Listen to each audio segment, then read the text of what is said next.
Innal hamdalillah nahmaduhu wa nasta'inuhu wa nastaghfiruhu wa na'udzu billahi min sururi anfusina wa sayyiati a'malina may yahdihillahu fala mudhillalah wa may yudlil fala hadiyalah. Asyhadu an la ilaha illallah wa asyhadu anna Muhammadan abduhu wa rasuluh alladzi la nabiyya ba'da amma ba'du. Qala Allahu ta'ala fil Qur'anil Hakim, a'udzu billahi minasyaitonir rajim, wala taqfu ma laisa laka bihi ilmun. Al-ayah. Hadirin ifatu iman rahimakumullah. Pada kesempatan ini kami akan membahas tentang hukum taklid.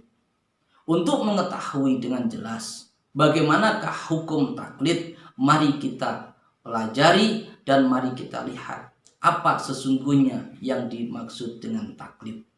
Di dalam kaidah usul diungkapkan bahwa at-taklidu lughatan, taklid menurut bahasa, wat usyai'i fil unu'i muhitton bihi kal qoladati. Menurut bahasa, yang dimaksud dengan taklid adalah meletakkan atau mengikat sesuatu kepada leher.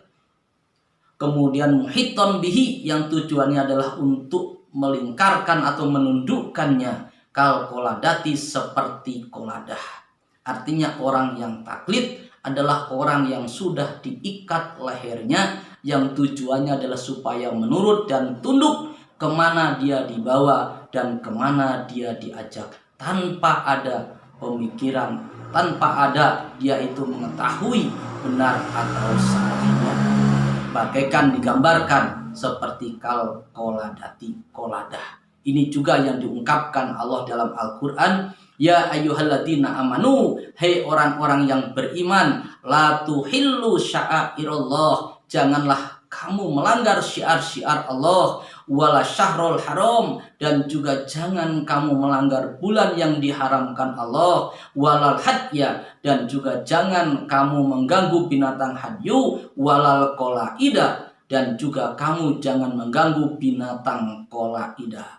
Binatang qolaidah di sini yang dimaksud oleh Allah adalah binatang yang jinak, yang penurut, bukan binatang yang liar. Artinya orang yang taklid tadi digambarkan kal qoladati, orang yang taklid pada hakikatnya sama dengan binatang yang jinak dan binatang yang tidak liar. Artinya apa?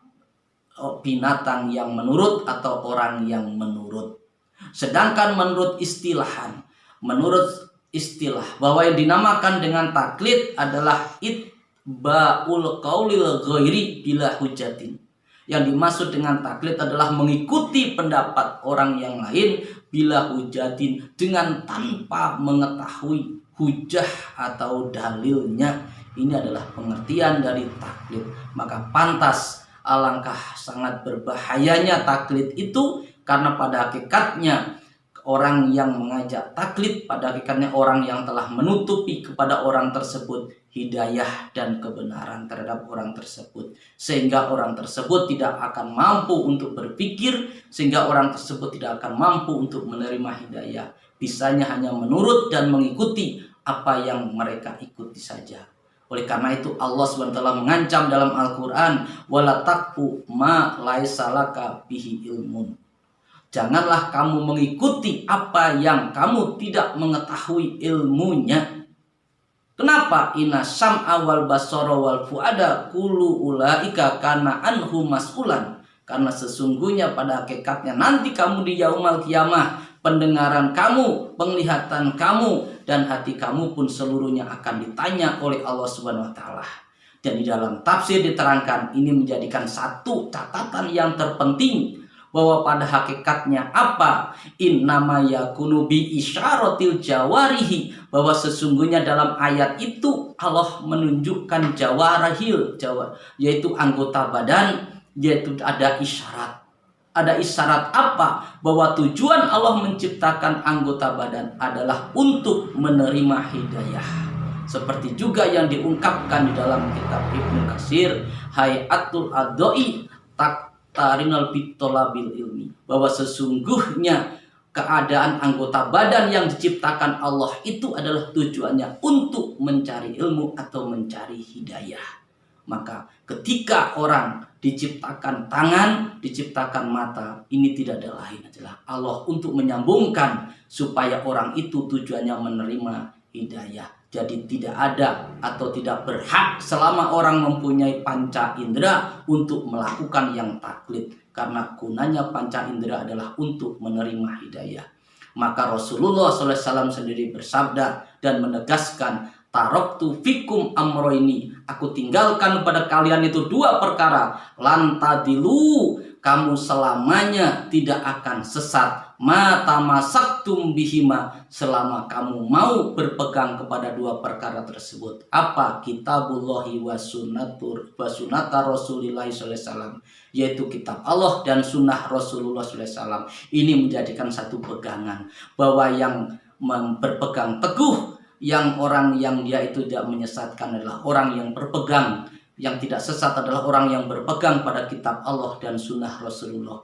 Dan ini menjadikan dalil bahwa tugas seorang ulama, tugas seorang ustadz itu bukan untuk menyuruh, yaitu kepada muridnya untuk taklid, tapi menyuruh, tapi pada hakikatnya tugasnya adalah untuk menerangkan tentang apa hakikat Al-Quran, menerangkan bagaimana as-sunnah kepada murid-muridnya. Supaya apa? Supaya muridnya mau dia itu berpikir. Ini sebagaimana yang diungkapkan oleh sahabat Rasulullah Sallallahu Alaihi Wasallam Mu'ad bin Jabal, di mana Mu'ad bin Jabal berkata, amal alimu, adapun orang yang beriman, fa ini tada, adapun kalau dia itu bisa memberi petunjuk, kemudian dia itu diikuti oleh orang, falatu qalliduhu dinakum, maka jagalah, jangan sampai muridmu itu taklid kepada kalian terhadap agama kalian. Artinya apa? Ketika orang itu diikuti, kemudian orang itu bisa memberikan ilmu, maka jagalah jangan sampai muridnya itu taklid.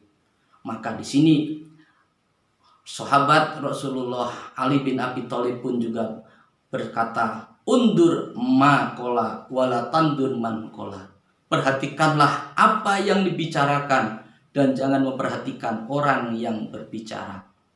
Artinya isinya yang harus diperhatikan, bukan orangnya yang harus kita perhatikan. Dengan istilah biasanya orang yang taklid itu tidak memikirkan isinya, tidak melihat isinya, tapi melihat terhadap orangnya.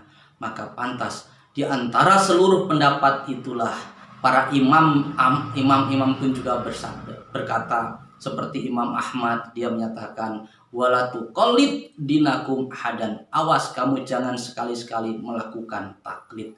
Dengan beberapa pendapat itu akhirnya jelas bahwa yang namanya taklid ternyata hukumnya dilarang dan hukumnya diharamkan. Kalaupun terjadi perbedaan, sebenarnya bukan terjadi perbedaan pendapat, tapi terjadi perbedaan kriteria saja. Kriteria apa? Mereka memasukkan sebenarnya kriteria yang dibawa mereka itu adalah kriteria ittiba, tapi dimasukkan dalam kriteria taklid. Ini saja terjadi perbedaannya. Mudah-mudahan ada guna dan manfaatnya. Mohon maaf kalau ada kesalahan dan kekurangan dari kami. Rabbana atina fid dunya hasanah wa fil akhirati hasanah wa qina adzabannar. Aqulu qouli hadza wa astaghfirullah li wa lakum. Wassalamualaikum warahmatullahi wabarakatuh.